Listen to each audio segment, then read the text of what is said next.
Good afternoon, Indonesia. Good evening, everyone. Here we are again with the next to last session of the year of TAP series, second edition. I still remember when we launched this platform for the first time, long time ago in 2019, and since that it was yesterday, but it's not, perhaps because of the pandemic, but it's already a long time ago.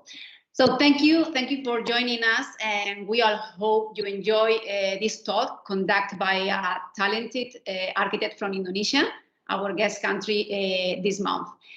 For those joining us for the first time, TAP Series is a platform presented by Cosentino and curated by Wito, where we invite inspired professionals from the architecture and design community to share their insights and practices in working towards a better future in the architecture context. The TAP common thing this year is the making of architecture and the notion of time, highlighting the importance of being more conscious on how to build and design sustainable spaces. During many years, Cosentino's motto has been directed towards sustainability, circularity, as we are committed to live a better world for the generation to come. And our value proposition is inspire people through innovative and sustainable spaces. And Cosentino, as a leader in architecture and design surface solutions, is moving forward to a low carbon economy, promoting energy efficiency and emissions reduction.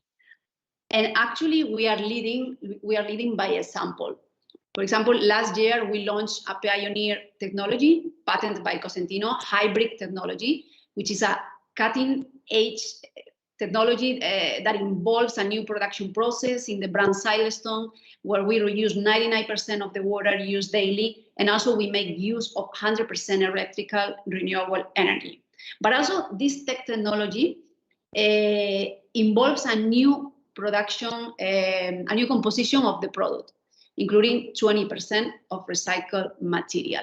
So this is one of the latest innovations we developed, but we have more. Although this is not the forum to explain it.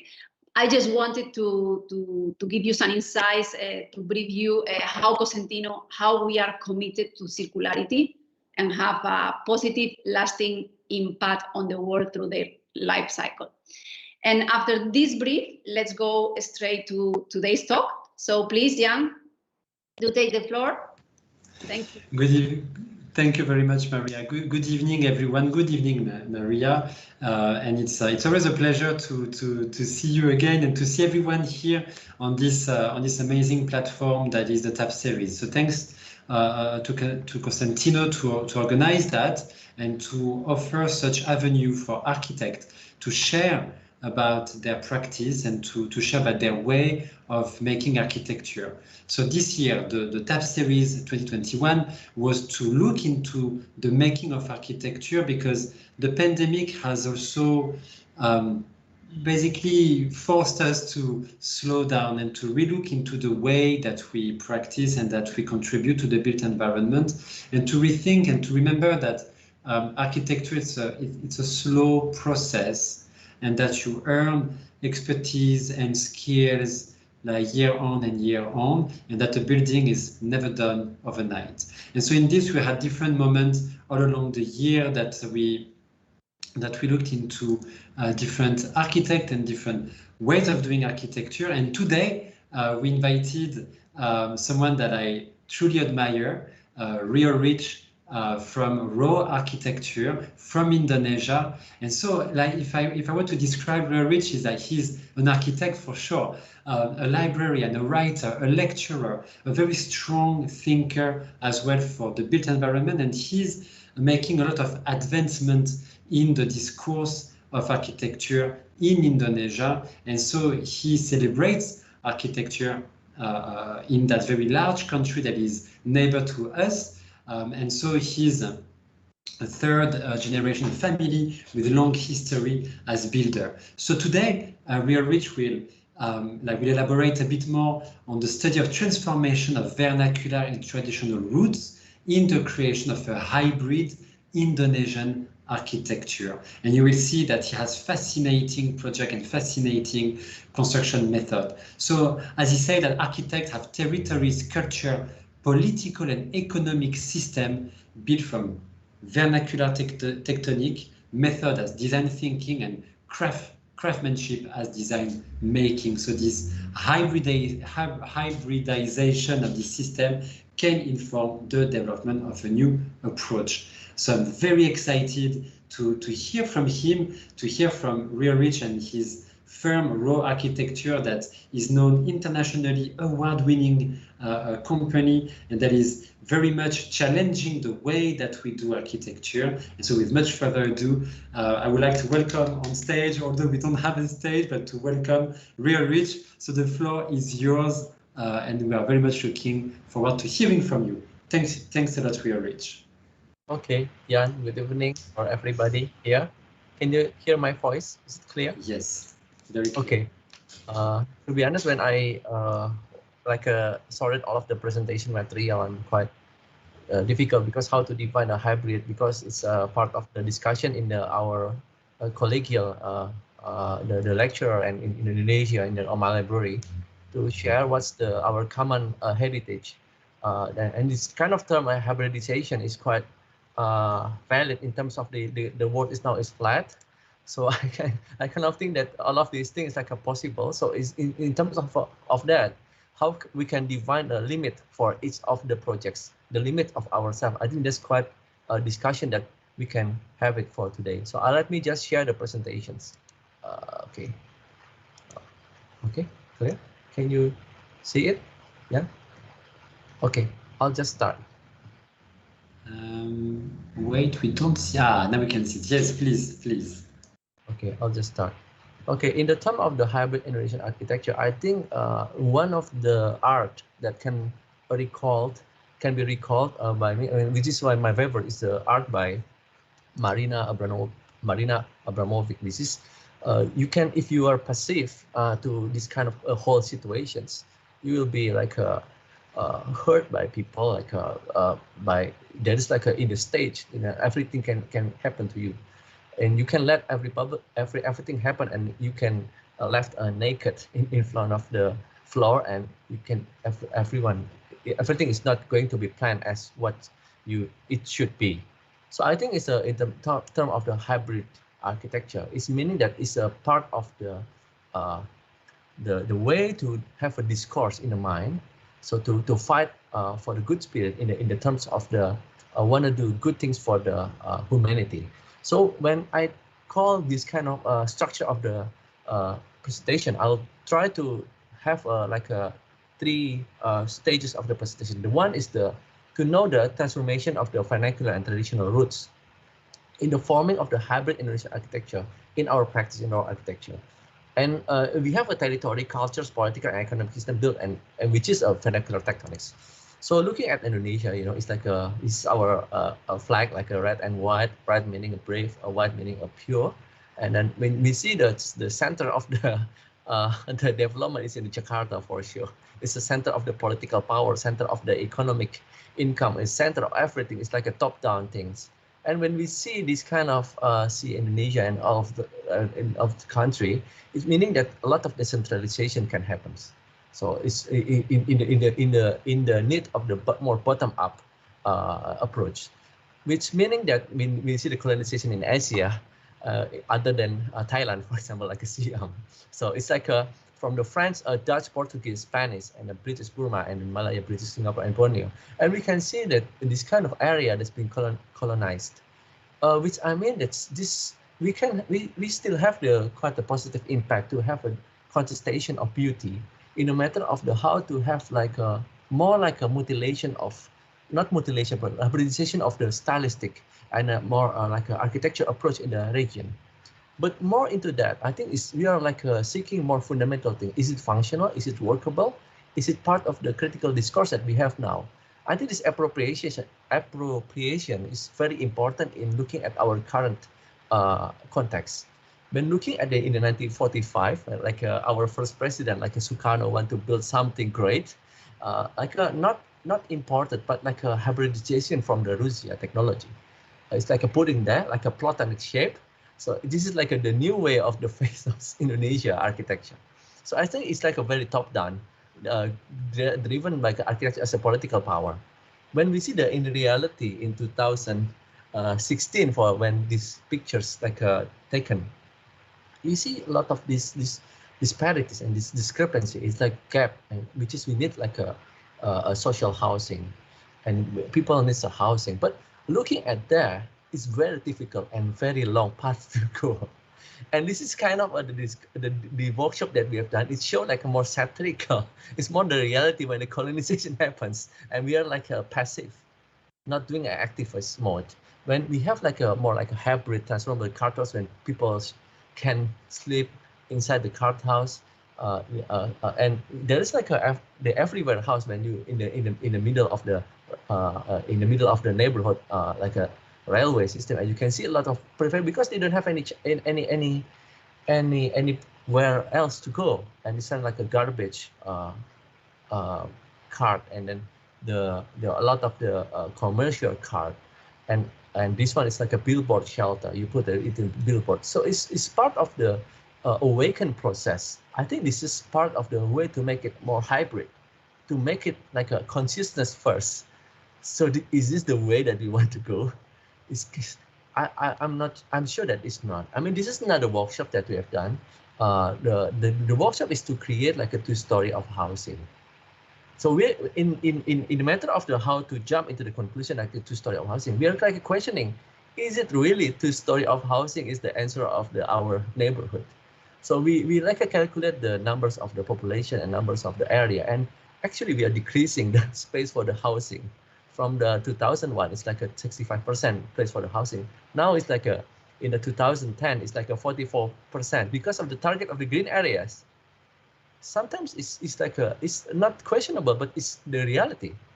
So this statistic happens, but we need more land to build the housing.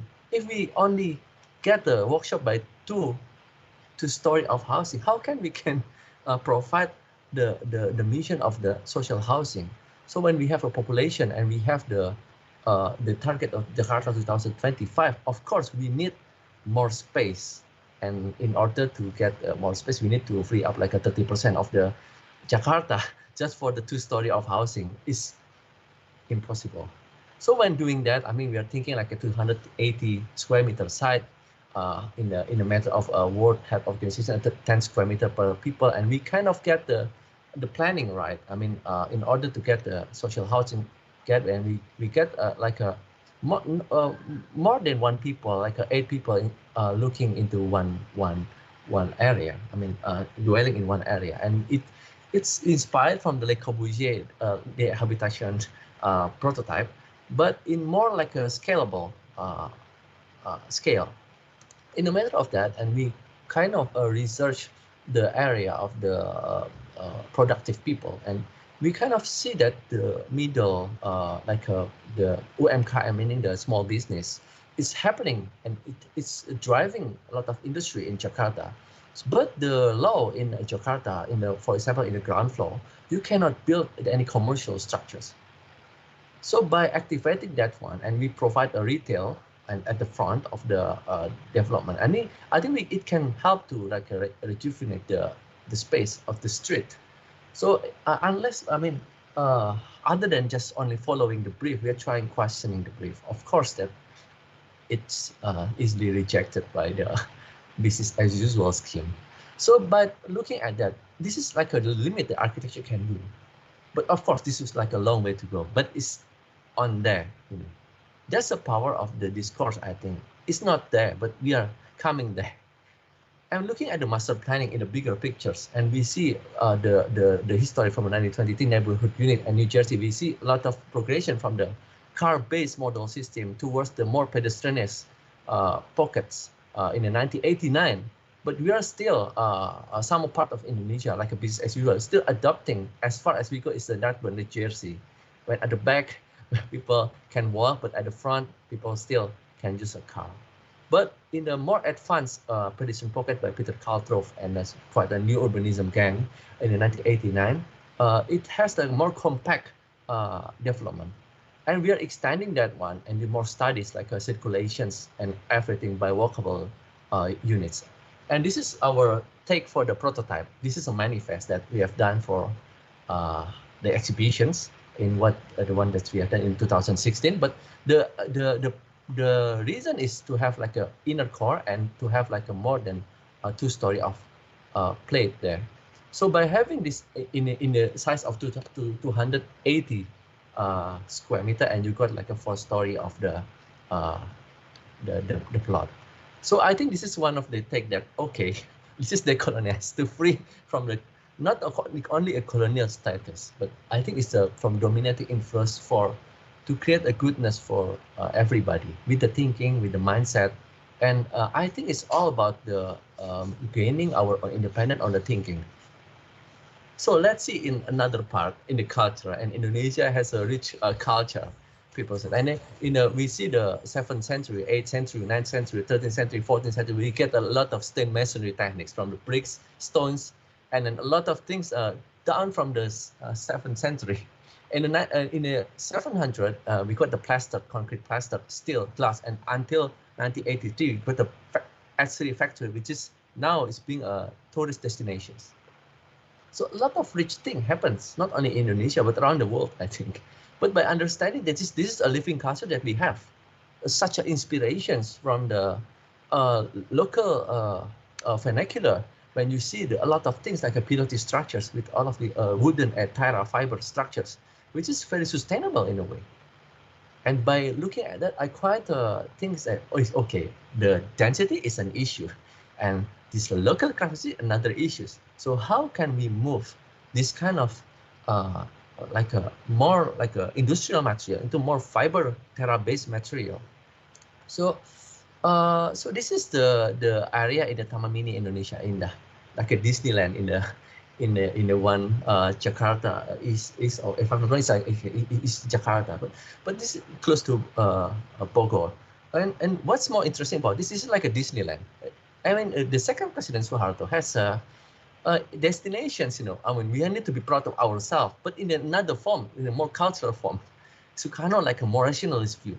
So a lot of them, they are like practicing like a lot of political things, but at the side of it's Indonesian vernacular things.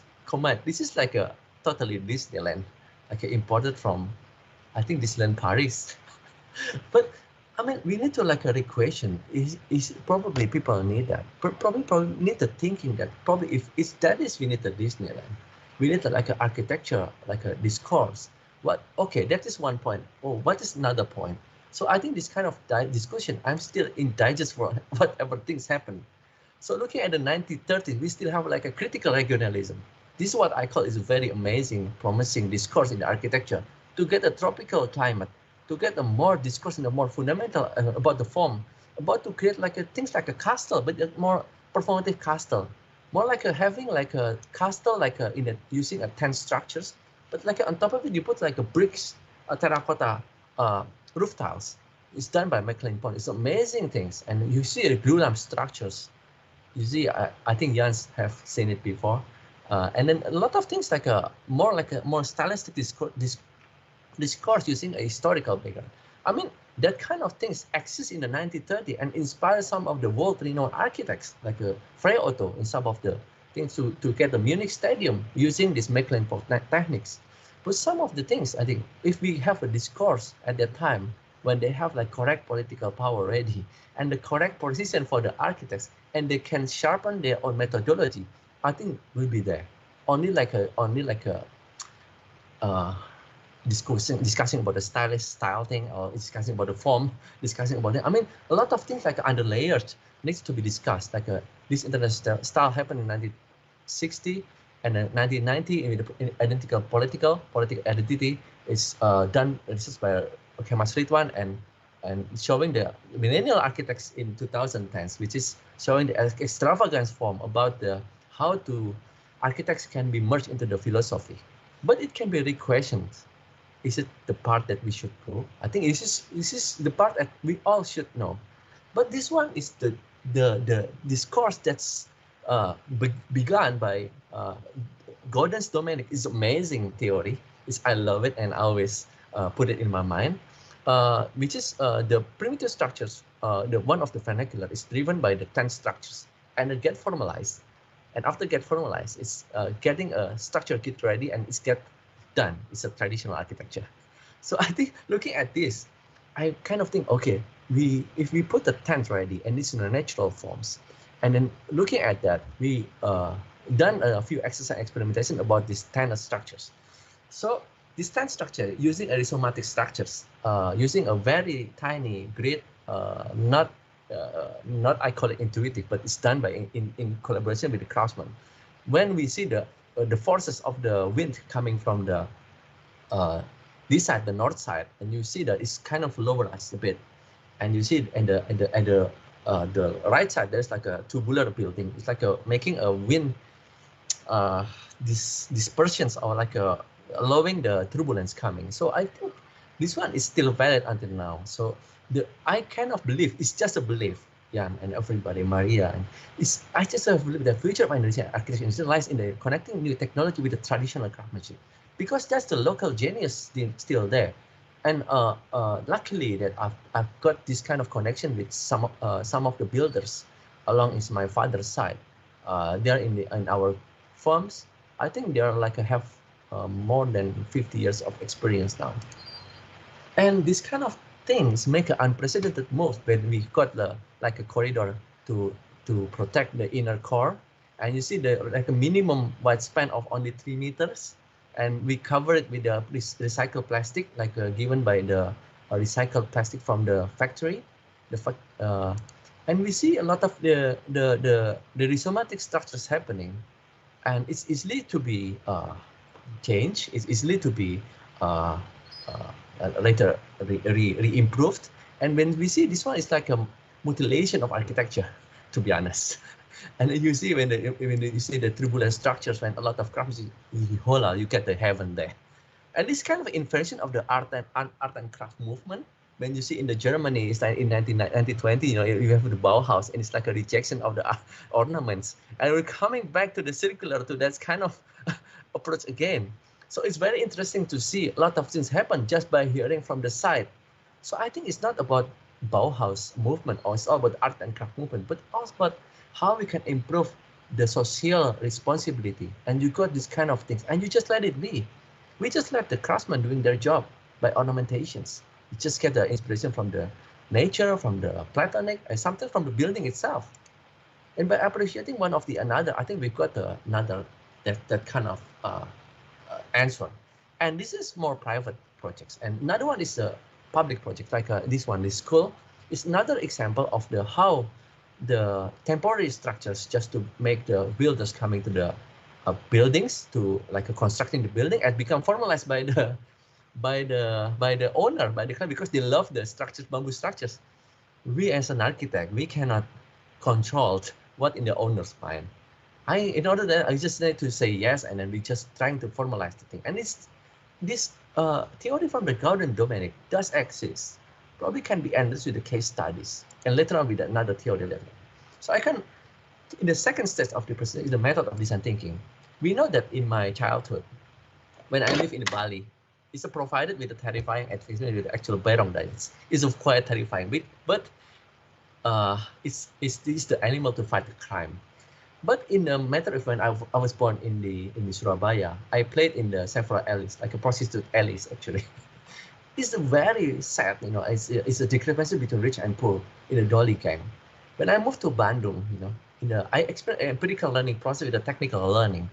This provides a strong engineering aspect as a result of derivative architecture education that has been elaborated from the colonial and post-colonial era. So I think this is driven by the Van Roman, by Mecklenburg, and they are teaching in the ITB, Institute Technology of Bandung.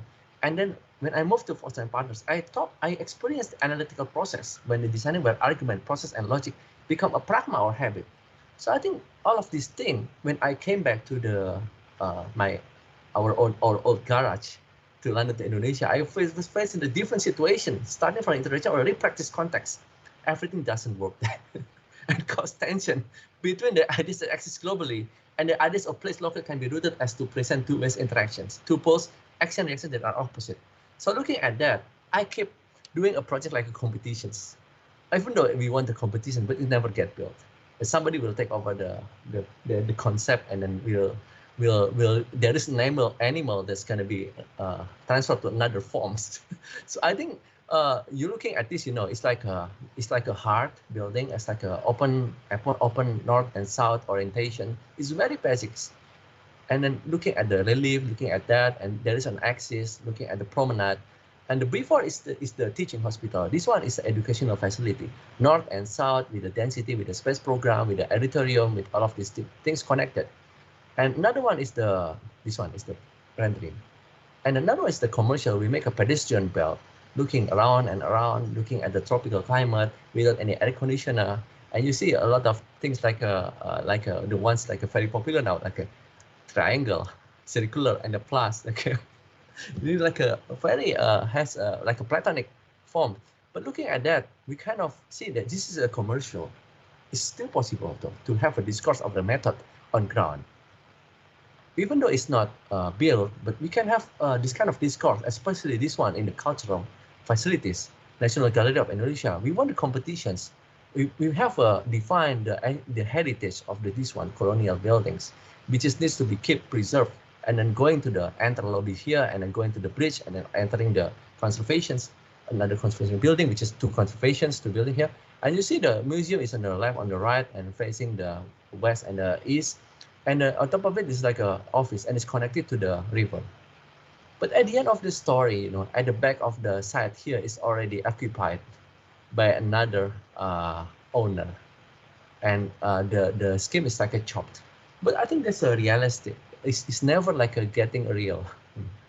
It's very challenging process. It's not tiring, but it's like very challenging, and we need to redefine our own limit. In the process of that, we come to the design making.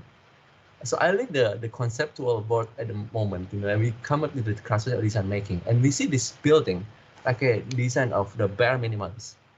I will just to show you a bit of video, and then to just slightly, and then this way. This one can be edited later because the video is 1.5 gigabytes, so it's impossible to. Because to get this one, it's not in memories. I got this video in 2021, but the project is in 2011. The point of view is I need to take like 10 years to reflect and evaluate these projects again, and I can talk it in a more comprehensive way. That is architecture. Sometimes you cannot understand what's being there until it gets digested and dwelt. You kind of know. And this is a story about the owner who liked to do a green living. It's a true story of housing. The thing that I opposed at the beginning. But we don't have any chances, right? We don't have any things that to know. But at the end of the day, we provide the space which is 8 to 24 meter. We close to the west. We open to the north and south and the east. And in order to get that, it's happening to the microclimate as well.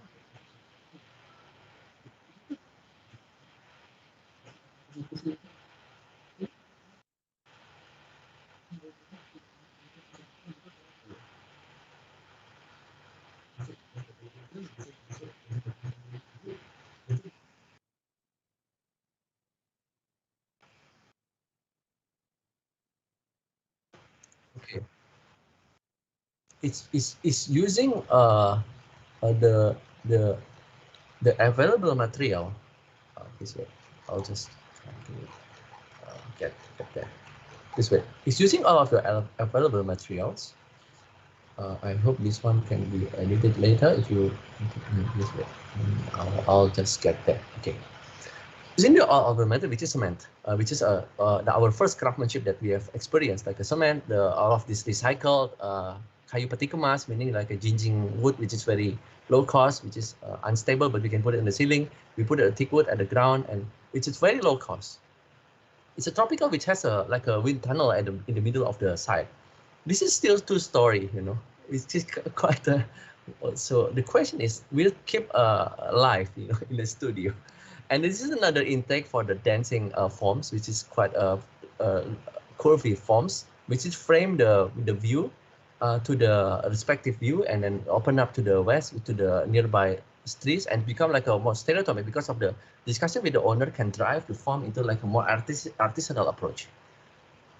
The budget is still the same, but the approach will be different. And this is part of the Brisoleil techniques, which is exercised in this Istaka Graha project. It's a brick house. This is the breeding of the terracotta or the bricks craftsmanship thing, and it combined in the wood, but it's still laminated techniques in the providing the skylights again to provide the sky air. And it comes to the Alpha Omega project, which is using a craftsmanship, using more materials like nipa, bamboo, bricks, but using all available material. The approach is still the same, but the context, the scale, the complexity, they are different. And the difficulty that this one in the swamp makes it different. So I think when we hold up to some of the same principle, but into elaborated, more specific context, will be exercised in a more like a local genius, which is a design which is based on a particular place, situation, or locations. I think it's not the same with only looking at the identity, but it's more looking at the process when the bricks become the ergonomics, become like a more human scale. And you see to place this one bamboo there, it's just from the recycle and you put it there. I need to get a close feeling of when you put in the perspective mode. And this one of butterfly structures happen with the integration of the multidisciplinary on site, which is kind of demand for the more stories, and then we answer with the butterfly joineries. And this one more rhizomatic techniques, which is repetitive to close some of the roof because they kind of like it. And then more like this one, the process is different than the actual like business as usual practice when I learned in England, when I learned in Singapore, which is we did it sometimes without any drawing. We did it like on site. We did like with a mock-up, like a one-to-one. We did like talking and dialogue with the craftsman, which just makes the projects is quite cannot be predictable, which is good or bad. Which is I think that's the nature if you want to listen to the craftsmen, because they're not too precise actually. But looking at the how the predictable of this curve is like happening because of the dialogue with them. If we put it straight, because of the wind is just so fast, and then it could be not stable. So we put a curve like that. In the relation of the Gaudius-Dominic theory, I think it's still valid in a way. And the latest part in 2020, we finished this one project. In 2021, we finished this projects like a layer by layer, by bricks and by wood, by steel, and it's become more rich architecture with more sensitive approach from closing from the west like that, and opening to the wind tunnel, and opening to the backside, and opening to the whole north and east side, and covering with like a more wavy bricks, like open up in one bit, closing in one bit, and in a more rigorous tropical climatology study. And we got this kind of approach, this kind of, and we've got this kind of approach with the layer by layer. And then this kind of hybridizations in the forms of the grammar, I call it like a language of architectures, even though it's not in the like I call it like a social housing.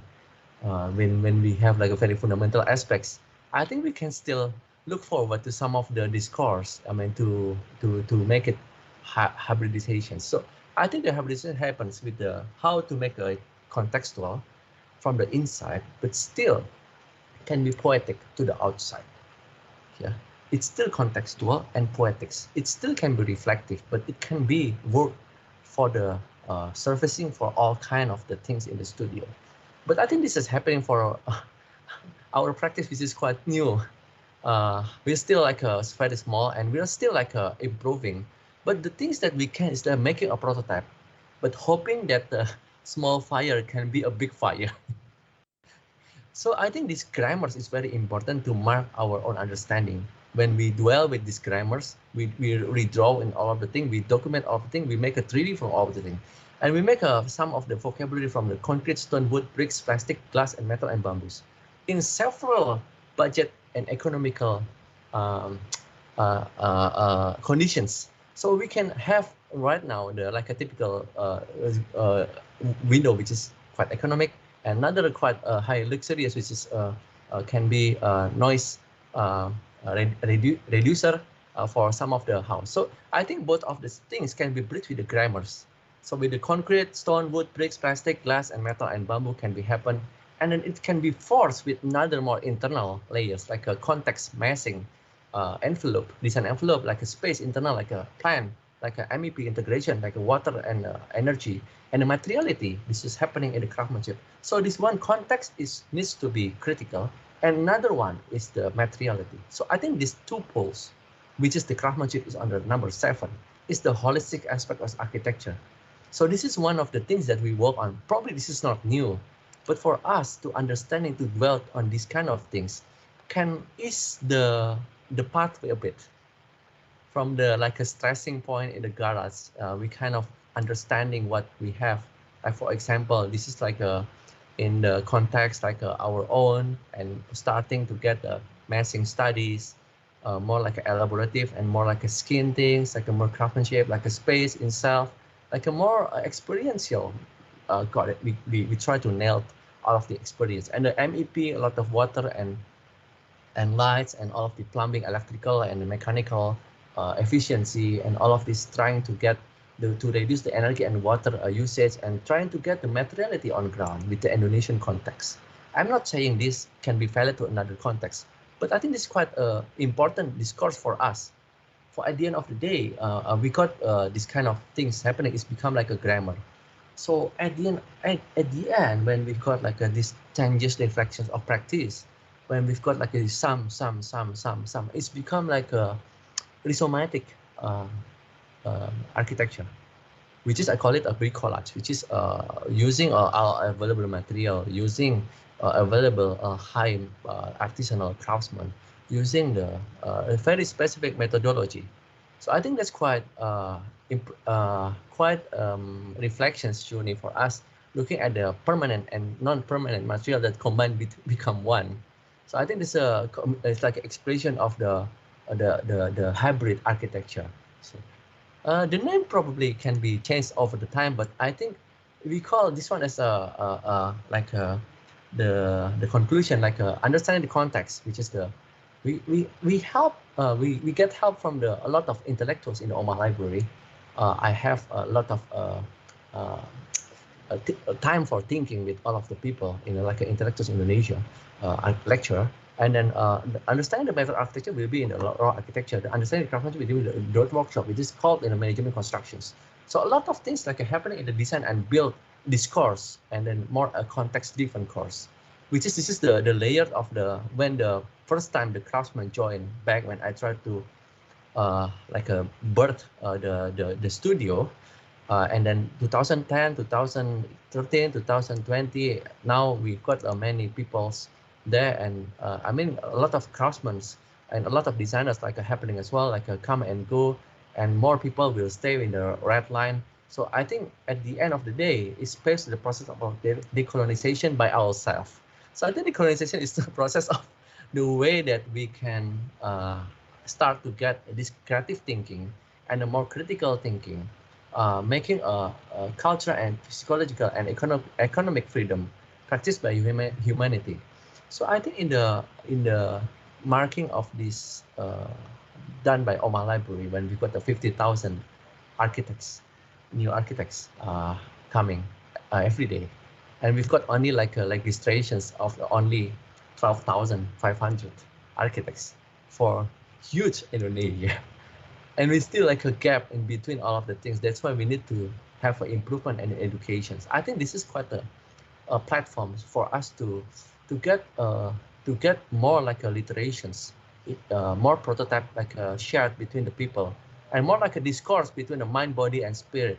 I think this is quite a healthy ecosystem to start by our practice. So in the 2004 to 2025, there's like a one big gap, one big leap in the 2019 when we produced in 2014, 2018 workshop, lecture, sharing, school exhibitions.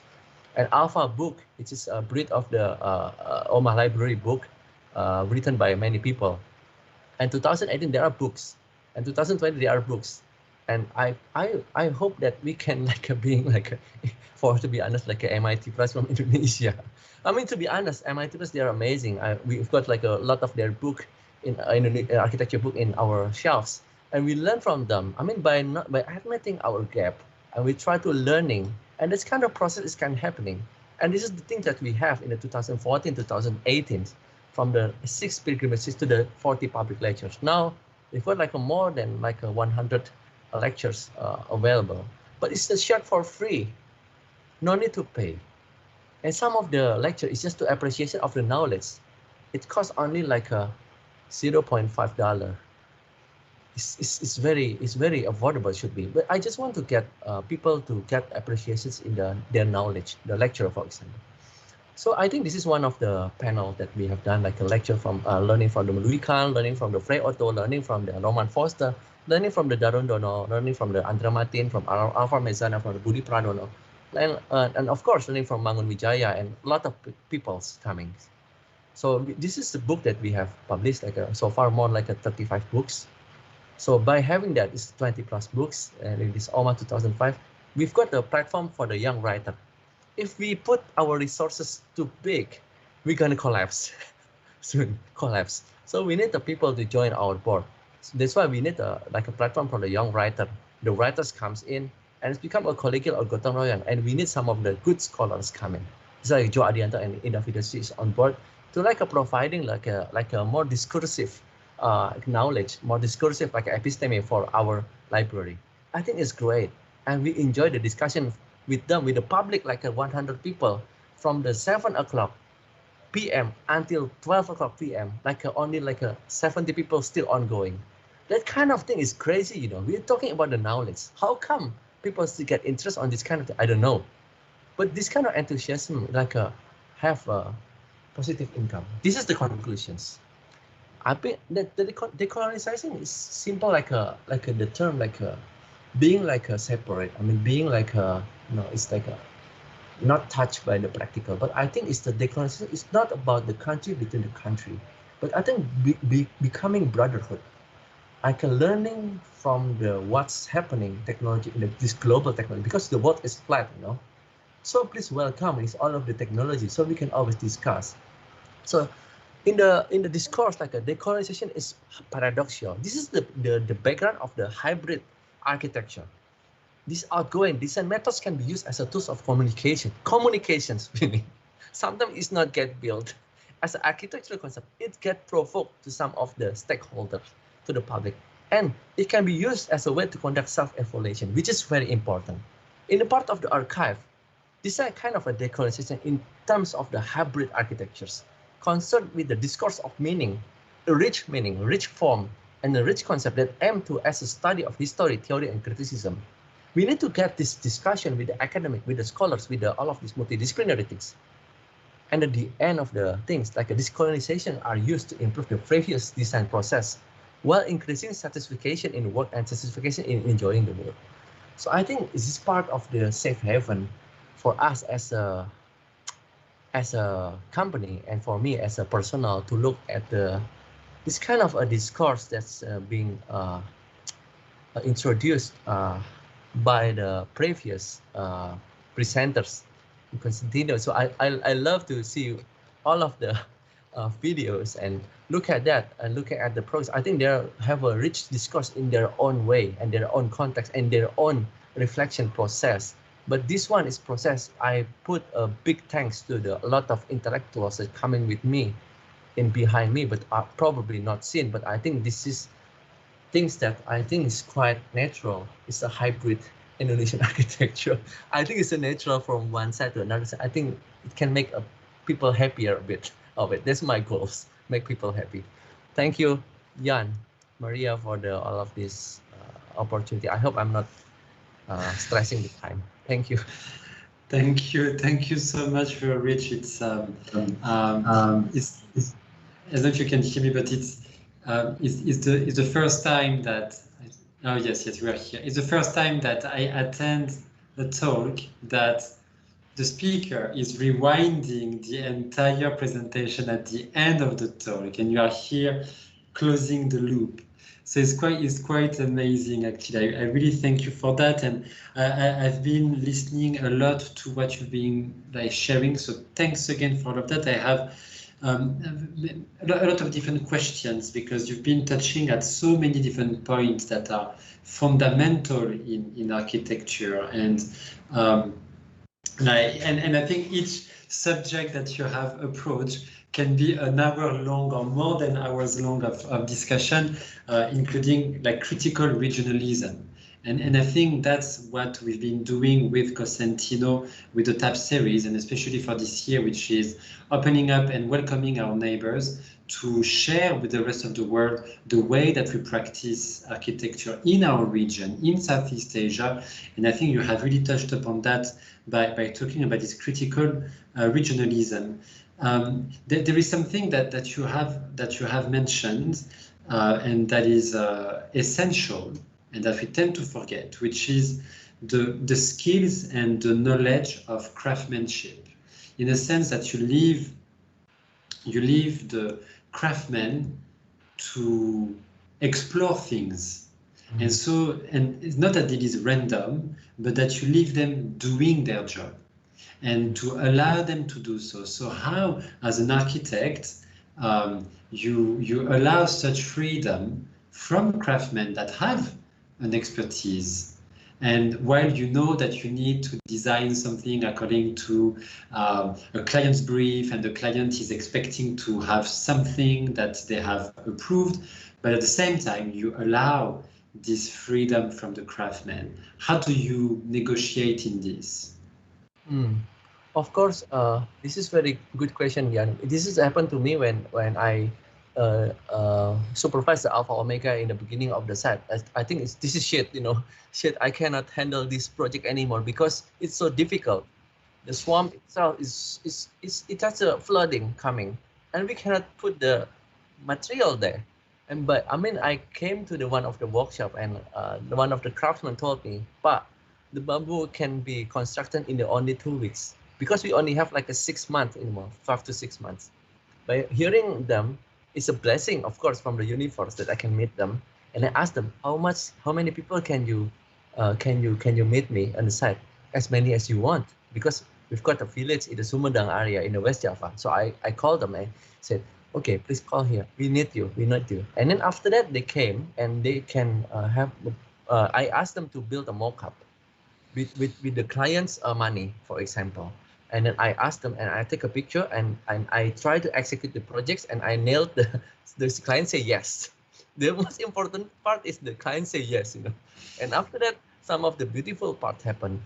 I think I kind of feel that architects can be like the way that can ease all of these coordinations by not only looking at the forms, by only looking at the people, but only like another frequency, they talk with a different frequency.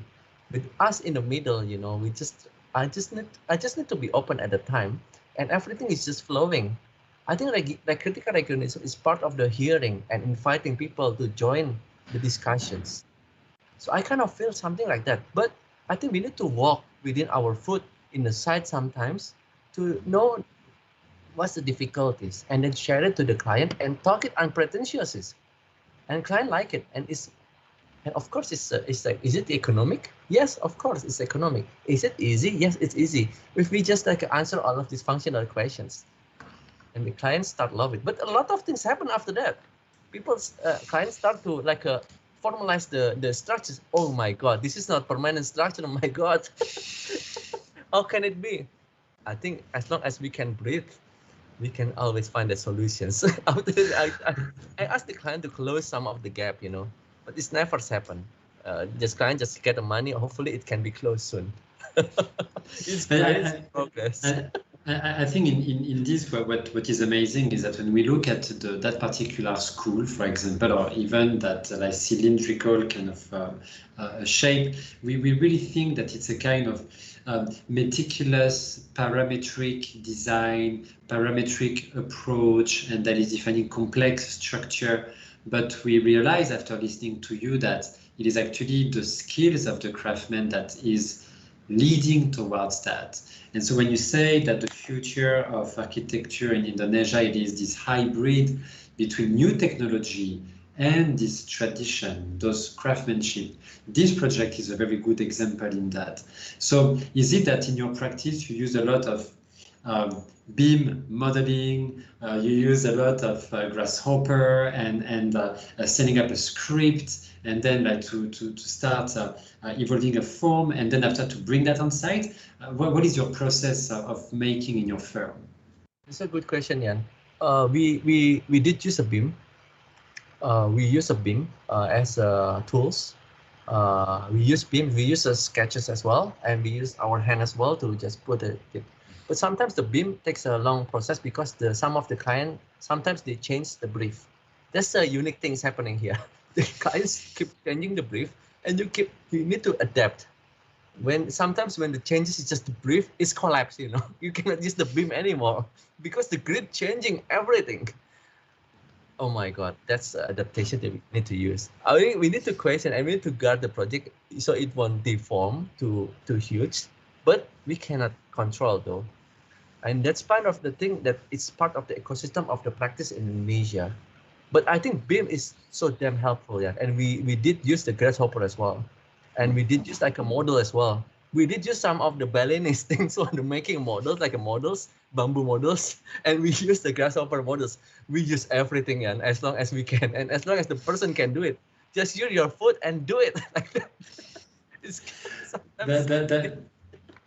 Thanks, because that sounds very like exciting way of producing architecture. And can we say that you are becoming a specialist in bamboo architecture? Is it do you have this kind of etiquette that you are a bamboo architect?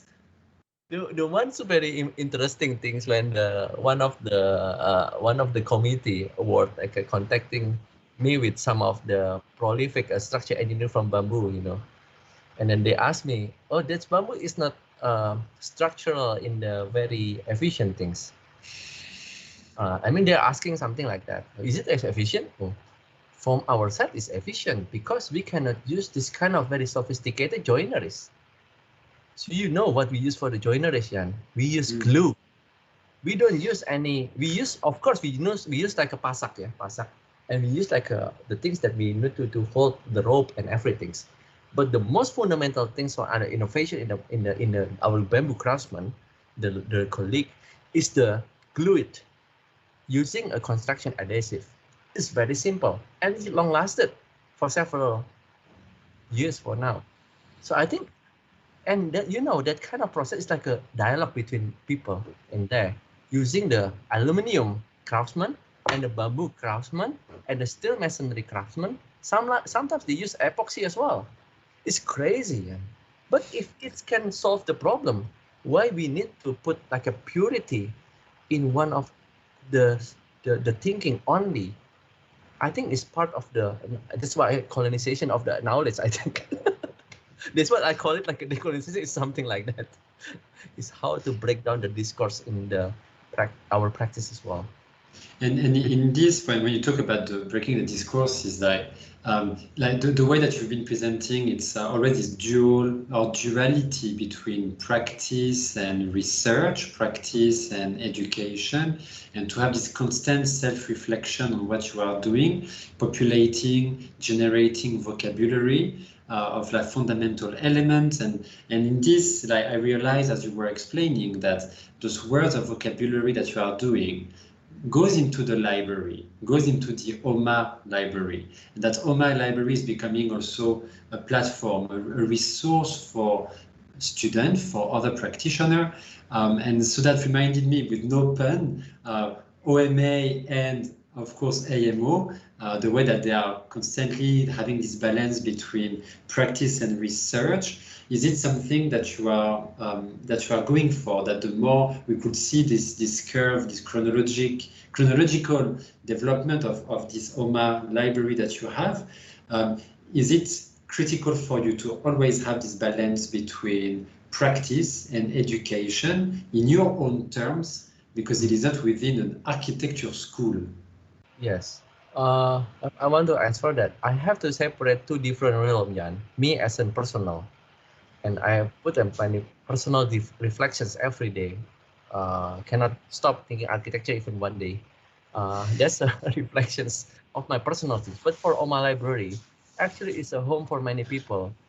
A home for many people other than our practice, which is make it same, but it's quite different. In terms of the discourse, I am privileged to get some of the input and from the presenters, from the intellectuals that's presenting all of this rich, oh my God, it's this discourse in the architecture every week, every day. I think it helps to form my mind and others people's mind. So I think it's like a double-sided, like Oma Library is like a more like a public, like a contributions. So it's like a not directly attached, but it has like a very fine soft layers of knowing how like an attitude. Okay, you know, a lot of brandings happening, you know, and then I have to be careful not to like a conflicting between each other, because Oma Library is part of the contribution, and this role, you know, this vocabulary, of course, we publish it in Oma Library, but we need to like put it in disclaimer first. Okay, this is a role.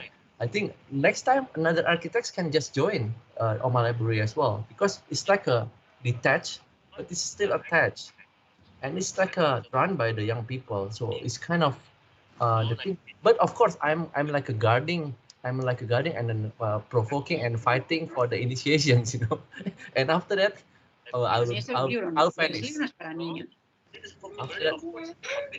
finish. But no, you need to like put it disclaimer first. Okay. So I think next time another. Okay. So I think that's part of the things that some of the ethics, I think, not ethics probably, some of the soft, the way of me treating myself with the people, which is I think is my father teach me how to do that, to like separate the interests and then make it clear, and you're okay like that. And in this, is it because we clearly see the system from your practice to establishing the vocabulary and going into the library, and does it circle back into the project, whatever you are doing at the library, and perhaps when you were developing or writing a book or running a lecture, inviting guests and so on, and then you're like, oh, but for my project, that can be amazing. So do you bring this back into the project? Yes, that's the reason how we build Oma Library, because to provide the discourse between projects as well. It will provide rich discourse in the project, because when you hear it, when you collaborate with the same people, you know, you become like them. You become like the ecosystem by providing a lot of intellectuals coming. I keep thankful to many intellectuals like inside the Oma Library's website, like happening, and we become like them, and we become like them. It's like we have become hybrid already. So it's like this small perspective, it's like a multi-dimensional, like a reading clients, reading architecture, reading context, reading things, reading theoretical, reading like an archive, and reading like a discourse itself. So at the end of the day, at least if it's make everybody happy, then I think and makes our studio happy, I think it's one of the good key to keep. And like, if I may ask, what's next for Raw Architecture? Do you have like something in the pipeline that is even more challenging than the school that you've been working on? Are you focusing on something that is a bit more restrained? What is it in the pipeline for Raw Architecture? No, I mean the one most interesting part, which is this month is the beginning to mark our 10th years of practice. This and then there is one things that, you know, for Oma Library, I think I'm trying to dissolve as much as I can, because I think it's about, I'm trying to provoke from the back, but I think it's one of the things, if I can, for the raw architecture, I think it's the way to tracing all back the roots. For example, doing architecture criticism for one project to another projects, I think, and then give back to our own society for creating like that kind of a prototype housing for our own craftsmen.